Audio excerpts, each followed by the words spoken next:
Well, good afternoon, everyone, and thank you for surviving the morning and coming back. I've had no more pleasurable duty today than the task of welcoming Senator Lieberman and introducing him this afternoon to speak on the subject of managing the challenges that we have in South Asia, particularly the threat posed by the Taliban. Normally, when I do an event like this, I'm supposed to recite for you the senator's many achievements over his legislative career. Those actually have been detailed in the sheet of paper which is in his biography. And I don't want to do that because if I tried, I would be telling you very much of what you already know, because he is a national figure who certainly does not need an introduction of the kind that I can provide. But I do want to say something about Senator Lieberman and the role that he has played, particularly in nudging our country to take seriously the challenges of our responsibilities, first in Iraq and now in Afghanistan. Senator Lieberman has been one of those rare individuals in the legislative branch of government who has not shied away from supporting the president when he believed the president was right, and dissenting both from the administration and his own party when he believed that they were wrong. He has always taken seriously the commitments that we have made as a country to others in the process of this long war. And that was shown right from the beginning in the stance that he took on Iraq and the stance that he held on to even when the original position became unpopular in the United States. And that, I think, is a tribute of courage to someone who is principled and who stands the course based on his conviction, irrespective of what the political vicissitudes permit. On Afghanistan, at a time when public opinion in this country was drifting dangerously in the direction of looking for a hasty exit, Senator Lieberman took time out several months ago to make the most persuasive and articulate case for a standing American commitment to Afghanistan. A commitment that he argued was rooted as much in our own self-interest, in our obligations to the Afghan people, and in a fundamental moral commitment that the struggle against violent extremist terror embodies. And over the summer, starting from last year, Senator Lieberman has made a series of speeches where he has essentially summoned the American people and the US government to take seriously these obligations. And the presentation he's going to make today is going to be part of that ongoing conversation with the American people. It is truly my privilege and a pleasure to have Senator Lieberman with us this afternoon to share his views on what we all agreed this morning was a very pressing national security challenge, rising extremism in South Asia and the challenges that that poses for the United States. Thank you, Senator. Thank you.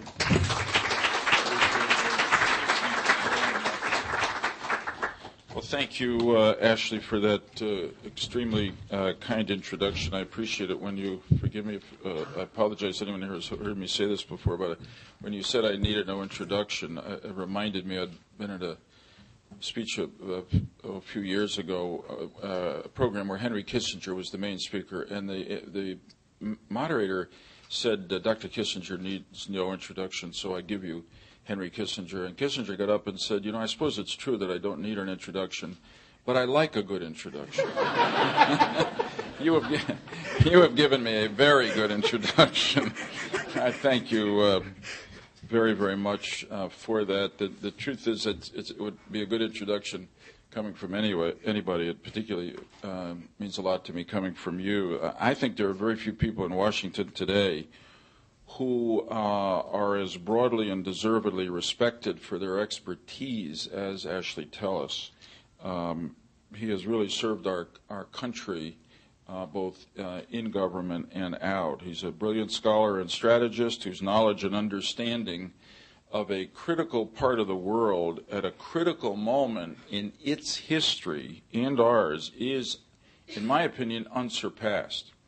I'm delighted to be here today at Carnegie to mark the release of the important and insightful report he has written titled Reconciling with the Taliban Toward an Alternative Grand Strategy in Afghanistan. And it's to that subject generally in the Afghan-Pakistan region of the world that I want to speak today. Ashley's report and the broader discussion, I know it's inspired here today, could not be timelier.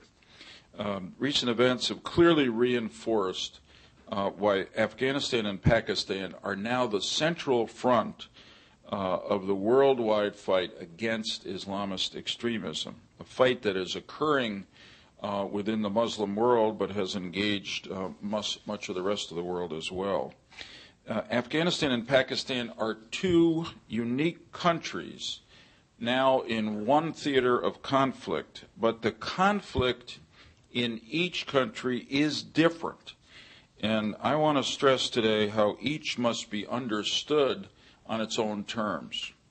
In Pakistan, the world has watched with alarm over the past month or so as the Taliban has gone on the offensive, first consolidating control over the Swat Valley and then striking into the neighboring districts of Dur and Buner, just 60 miles from Islamabad. The spread of the Taliban from the Fatah into the settled areas of the Northwest Frontier Province has been described by others as a wake-up call. I certainly hope so, and I hope so for several different groups of people. First, it should be a wake-up call to the Pakistani people and their leaders about the nature and intention of the Taliban, the intolerant, totalitarian vision they seek to impose over this great country, and the danger of affording them sanctuary or safe haven anywhere on Pakistani territory, whether in the Fatah or Baluchistan or the NWFP. Indeed, I suspect that the brutal and fanatical behavior of the Taliban during their occupation of Swat has done more to discredit their cause and galvanize Pakistani society against them than anything we or anybody else outside of Pakistan could say or do. Second, the events of the last few weeks in Pakistan should be a wake-up call to the rest of the world, including us, that there really is a moderate majority in Pakistan that reflects the that rejects the violent extremism of the Taliban, and that is waiting to be mobilized. We see graphic proof of this in the angry denunciations of the Taliban's brutality by the refugees who are fleeing their oppressive rule in Swat right now, and who are desperately looking to their government in Islamabad for help and protection. In fact, every time the Pakistani people vote, they reject the Islamist extremists, as they did in Swat just last year. The Taliban offensive, therefore, I think must be seen as what it is, which is an attack by an extremist minority against the Pakistani majority. Unfortunately, our enemies in Pakistan seem to have been more adept at mobilizing that extremist minority than our allies have proven adept at mobilizing and protecting the moderate majority. But there is reason, finally, to have hope that that is now changing. Reversing the previous negative dynamic will require a sustained and robust counterinsurgency effort on the part of the entire Pakistani government, both civilian and military. And it will also require a sustained and robust strategic commitment on our part to help the democratically elected Pakistani government develop the new capabilities it needs in this critical cause. This must include increased support for the reform and refocusing of Pakistani security forces, including not just the army, but the police, so that they can defeat the militants and protect the surrounding civilian population.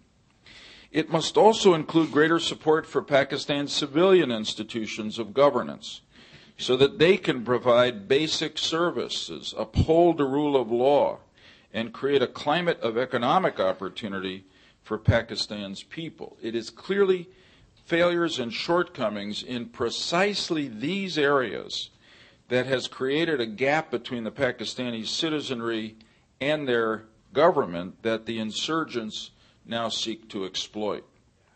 Ultimately, however, American aid will, and foreign aid generally, will only be meaningful if it is matched by genuine Pakistani political will and determination to decisively defeat all of the militant groups that have settled on their territory. For this reason, the events of the last weeks must be a wake-up call to the Pakistani security establishment. It's past time that the Pakistani army and its intelligence service, the ISI, recognize that it is regional Islamist extremist groups that pose the real existential threat to the survival of their country. Over the last 30 years, unfortunately, elements of the Pakistani security establishment have grown accustomed to seeing these extremist groups not as enemies of the state that must be decisively defeated, but as potential instruments of the state that can be managed and controlled. That strategic view is a terrible mistake and must be rejected, not as a favor to the United States, but because tolerating or maintaining linkages to these extremist groups simply does not reflect Pakistan's values or advance Pakistan's vital national interests. On the contrary, it jeopardizes them. Far from helping Pakistan to protect itself or secure strategic depth beyond its borders, they are instead making the country less safe and eroding the Pakistani government's control of its own territory. Some people say that, I know, that the ISI has been reluctant to break its historic ties with regional extremist groups like the Afghan Taliban because it doubts America's staying power in Afghanistan and consequently believes that Pakistan will one day need the Taliban as a proxy force to pursue its interests there the day after America leaves. I want to say as clearly as I possibly can that this is not only wrong, it is a losing strategy for several reasons. The first is that the United States is not going to leave Pakistan. The second is that we and our allies are going to win in Afghanistan. The first is the U.S. isn't going to leave Afghanistan. The second is that we and our Afghan allies are going to win there. The Taliban syndicates, including the Quetta Shura and the Haqqani network, are going to be defeated.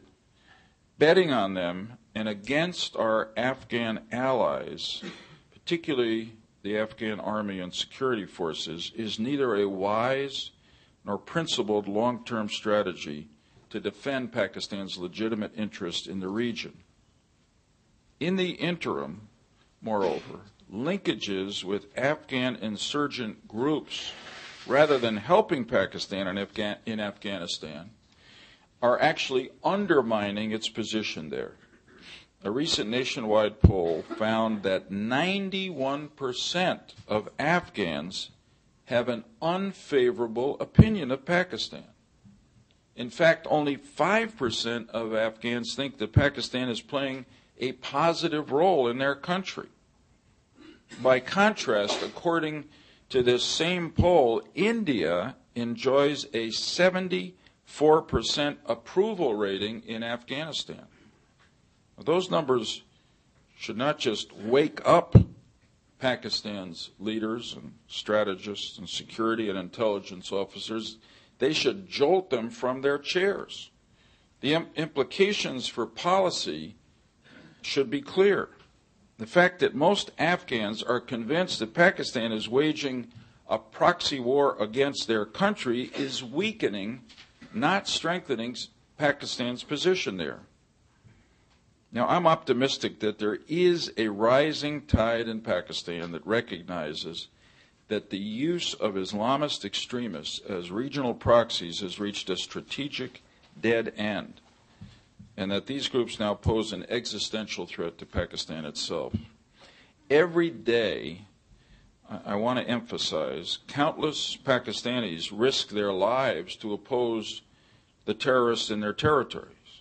From the soldiers fighting in SWAT and elsewhere, and the NWFP and the Fatah, to the civil servants who go to work despite Taliban intimidation, to the democratically elected leaders, journalists, and members of civil society who have publicly denounced the militants and are demanding a sustained campaign to defeat them. In all of these people, we see the moderate majority that I believe is Pakistan, and that we must do everything in our power to strengthen, to protect, and to support.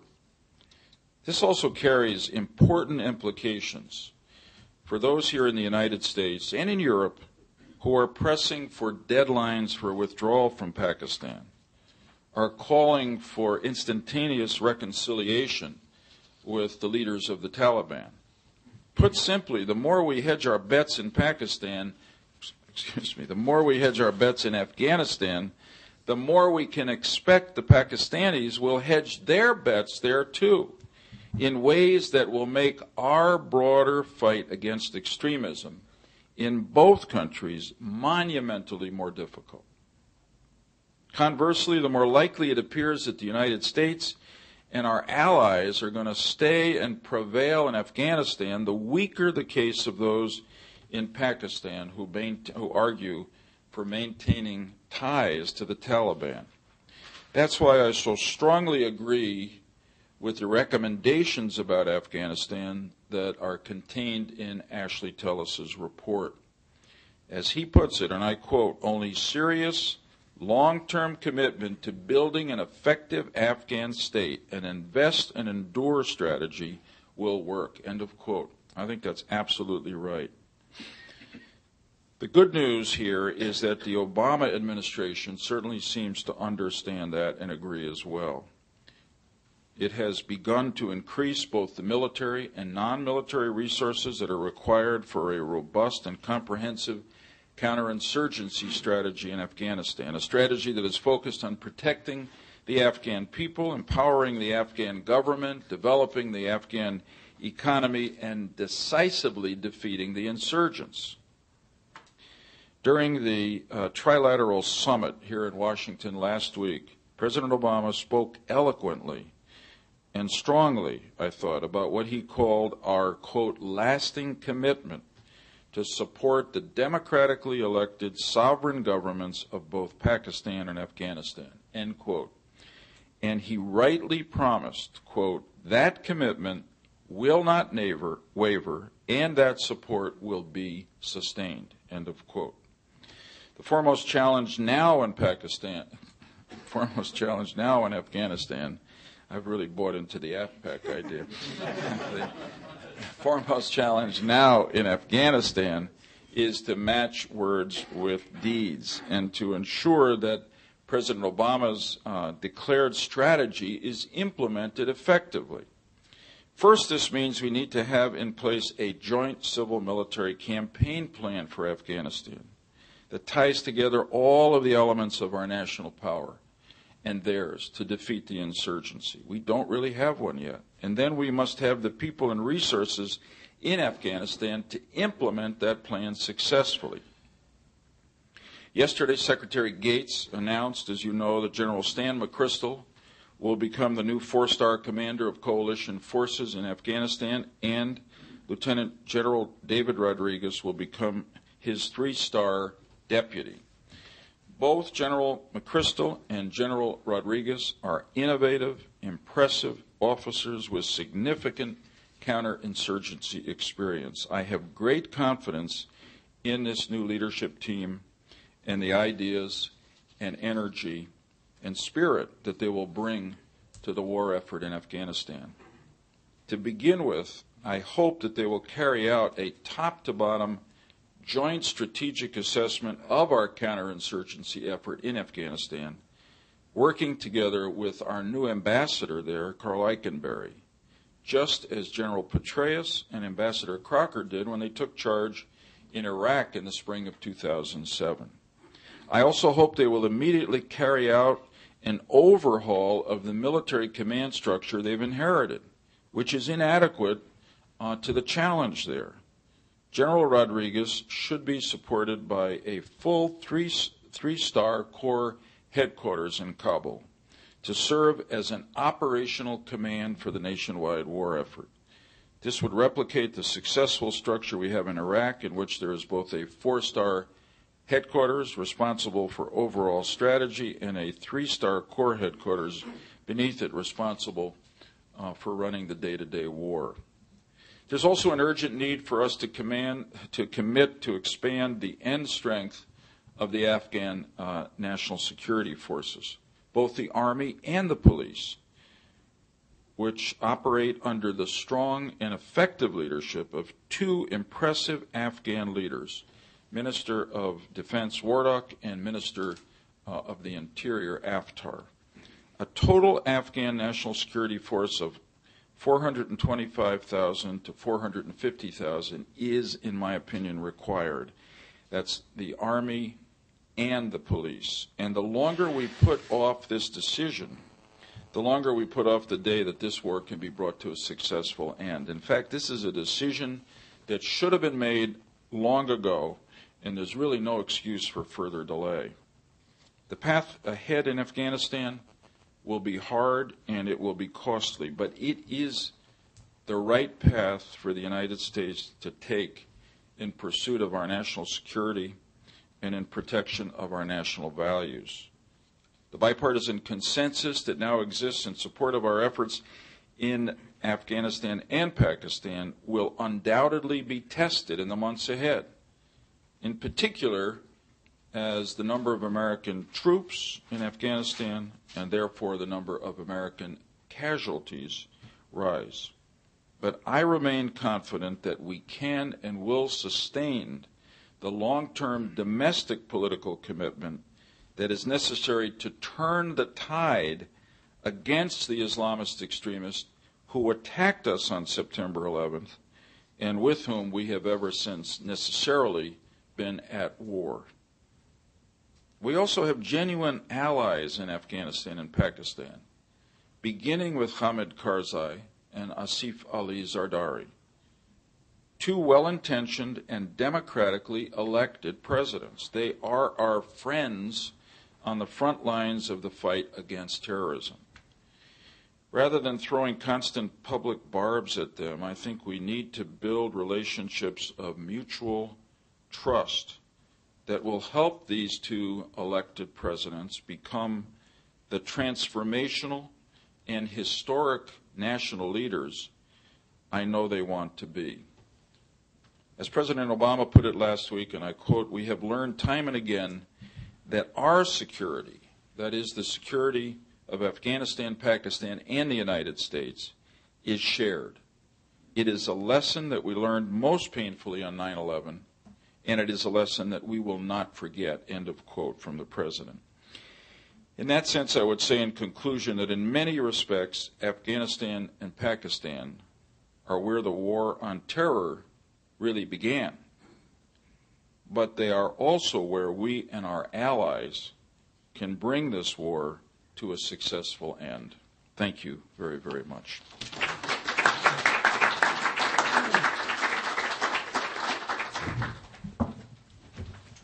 Oh, yes. Thank you, Senator Lieberman. We have about 20 minutes of time for questions, and I'll be happy to recognize people as you raise your hands. Just identify yourself and then direct your question to the Senator. And I think we have microphones around the room. Okay. There's one in back. Yeah. Yeah. Thank you, Senator. That was excellent. I'm Siddharth Raja from the World Bank. Curious what your views might be on a potential role for Iran and India to play in an AFPAC situation. I do know that Iran had a tremendous role to play initially in the 2001 phase, setting up the Karzai government. India has made over $1 billion available in aid. There was some talk just a few minutes ago at the previous session about some worry that Pakistan might have that India gets too far into Afghanistan and so on and so forth. So certainly there needs to be a lot of communication and dialogue and so on. But from your perspective, what role do you think these countries might be able to play in a solution? Thank you. Thank you. A very good question. These are both complicated. But let me start with Iran, which is more complicated, because we are confronting Iran in so many different places. We Americans, as it not just develops nuclear weapons against the clear dictate or expressed intention of UN resolutions, but more to the point, has supported proxy terrorist groups throughout the Middle East, and now more recently even given some aid to the Taliban, with which it has not had a natural alliance. But as you know, the Secretary Clinton certainly reached out recently to the Iranians to try to involve them in a conference that was held for aid to Afghanistan, including to do something about the drug problem there, because, as again probably this audience knows, it's not much talked about, but there's a serious drug abuse problem in Iran. And the Iranian government is certainly aware of it, and a lot of it is coming from Afghanistan. So far, I don't see that there's been there's been a very affirmative response to that. So I'd say this is another area in which we should test the Iranians to see the extent to which they want to really become members of the broader civilized community of nations, and also improve their relations with us. In the meantime, as you also know, there are relations between Iran and the Afghan government. So this is a nuanced situation. I think the Indian situation, not uncomplicated because of the historic rivalry and conflicts between India and Pakistan, and the fear that Pakistan naturally has of I suppose stated at its worst, or most extreme, that Afghanistan will somehow become a kind of subsidiary of India. Ridiculous, really. But the Indians have been very generous in foreign aid to the Afghans. As I mentioned in that poll, they're quite popular. And I think we can hope, if we can get to a point where, which seems to be coming closer, where both leadership of Pakistan and the people realize that their most significant enemies today are the Islamist extremists, the Taliban, not India. And, of course, our role, hopefully, will be to encourage the Indian government, with which we have relations that are better than I think we've ever had, to encourage the Indian government to take steps to try to reduce any anxiety of the Pakistanis. But I think the Indians have been very effective in providing support to governmental development and economic development at a local level, and I think are prepared to help even more with both civilian and military assistance. And I think that's a very hopeful course to follow. Second question right here, please. Thank you.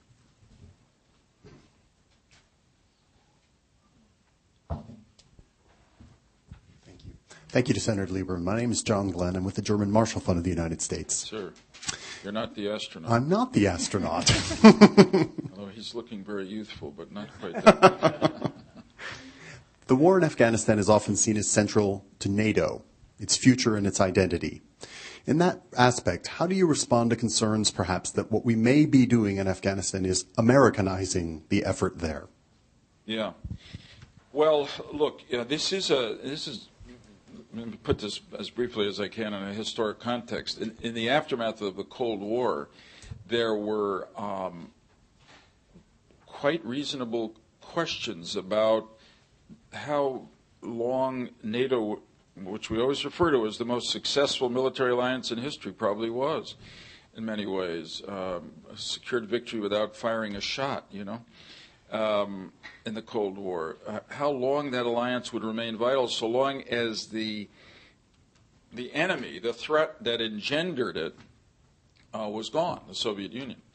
And, we're testing that. Obviously, we still have extraordinarily good and close relations with our European allies, but NATO as a military alliance, this is a significant test for NATO in Afghanistan. It's the first real out of European theater, traditional NATO theater involvement.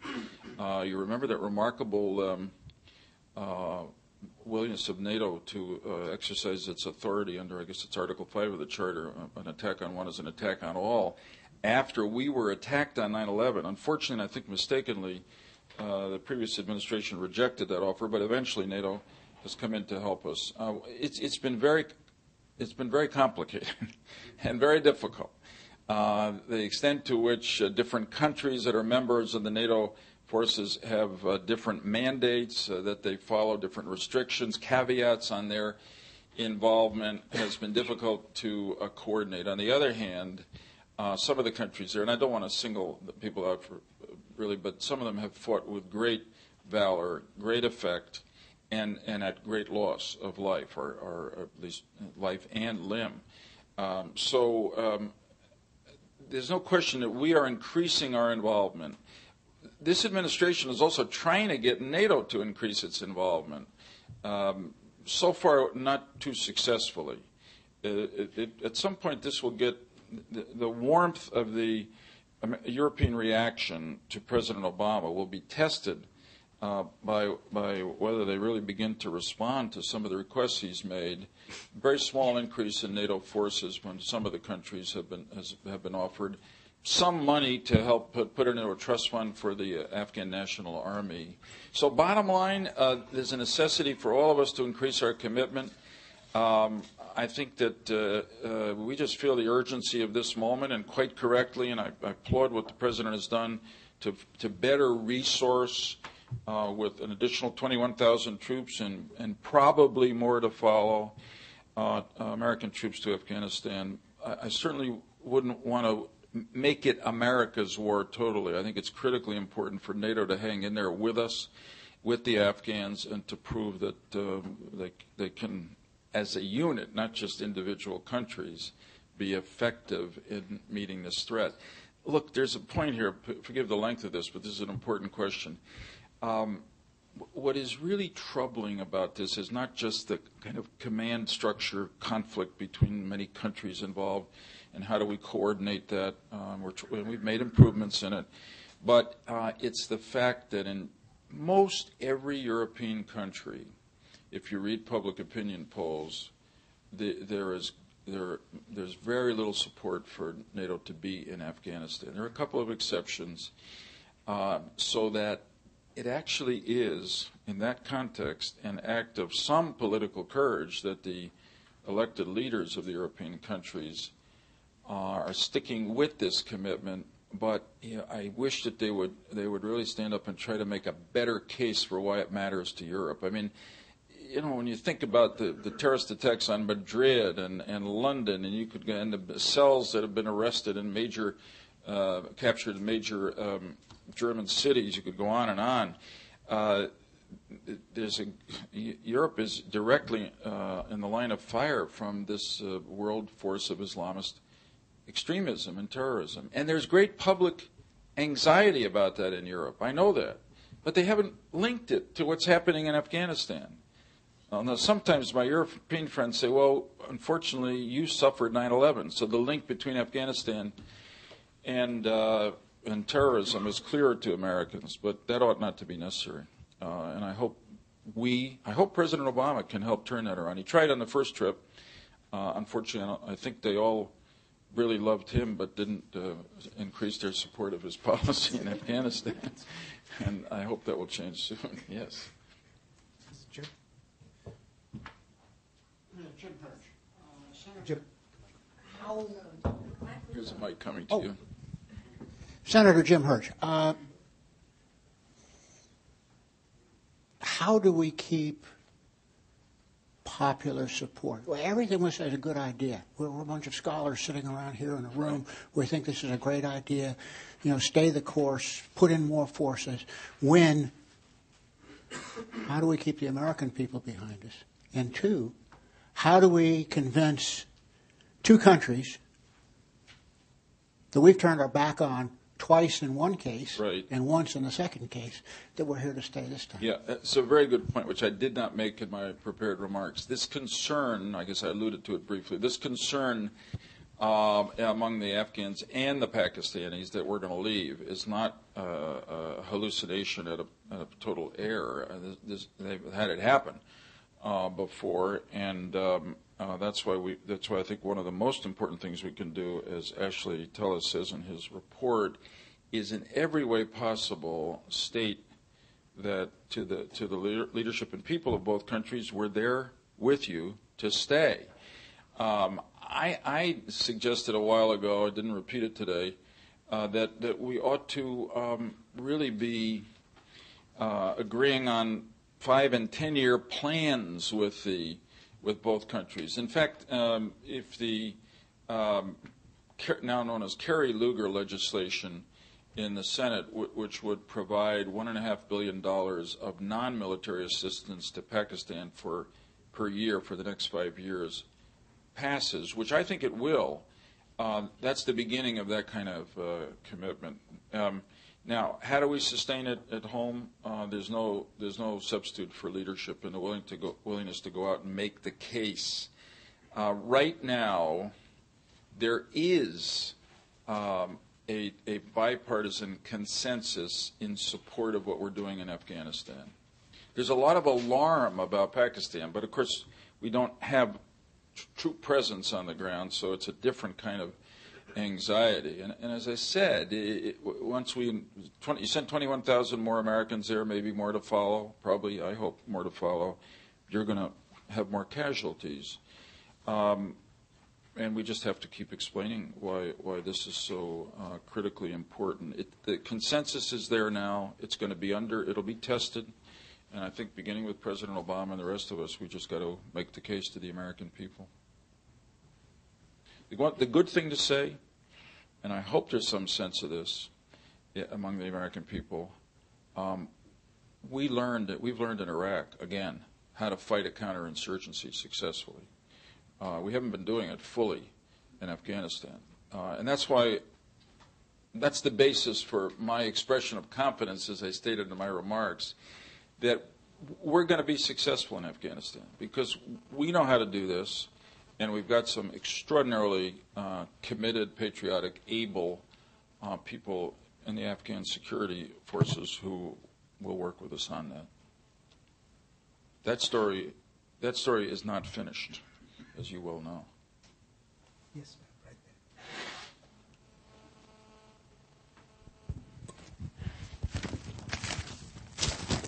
I'm Dana Galperin from the Carnegie Endowment. Yes. We hosted Foreign Minister of Russia Sergei Lavrov here recently, and he mentioned that Russia was willing to cooperate with the U.S. in sharing its lessons from Afghanistan.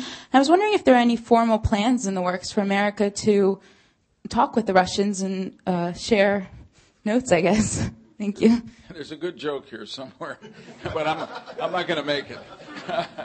Well, look, I think generally speaking, the more we can cooperate with the Russian government throughout the region, which of course is closer to Russia than it is to us, but in which we have vital national interests, the better it is for both countries. I suppose it would make a fascinating conversation, but the Soviet involvement in Afghanistan didn't actually end happily. I suppose maybe they've learned some lessons that if they had it to do over again, they could teach us. I think we know how to do it, and now we just have to resource our effort in a way that makes it happen. It's never easy. We have all the problems everybody knows about building up the Afghan government, about getting rid of the corruption, about taking out as best we can, as soon as we can, the narcotics and people who live off of those, and also help to corrupt the government. But it's turning there. And so I think really we can do it.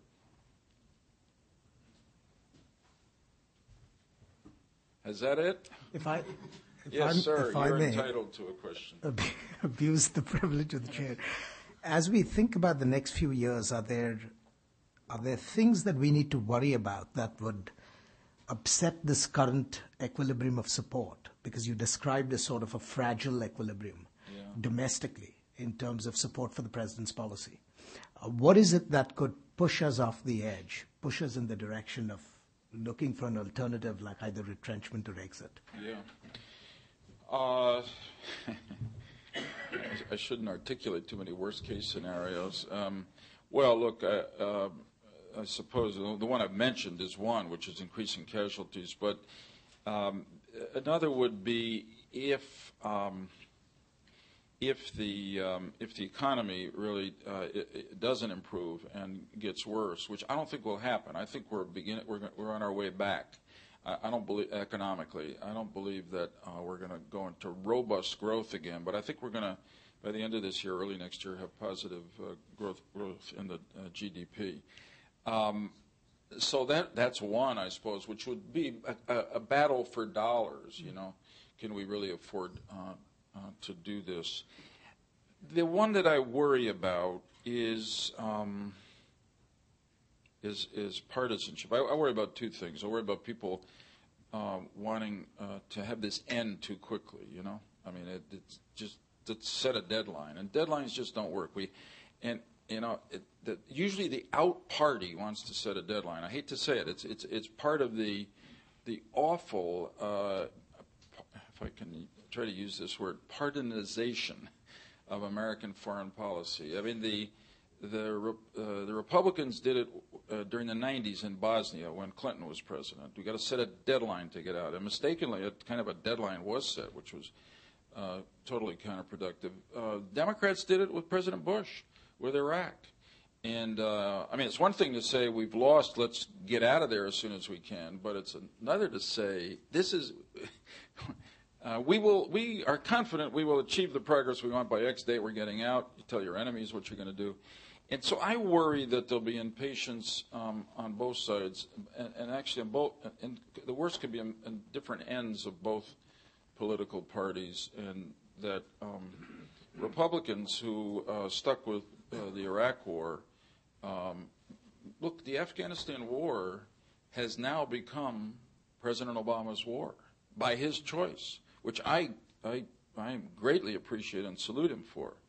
But let us hope and pray that it doesn't get to a point where the party that's out, in this case the Republican Party, unfortunately, as I think some of my fellow Democrats did during the Bush administration, opposed the war for reasons that are at least in part partisan. That's my worst fear. And right now, I'm optimistic that's not going to happen. But eternal vigilance is the price of our liberty, in this case as well as others. Ashley, thank you very much. Thank you all for your interest and attendance. Have a good day. Thank you very much.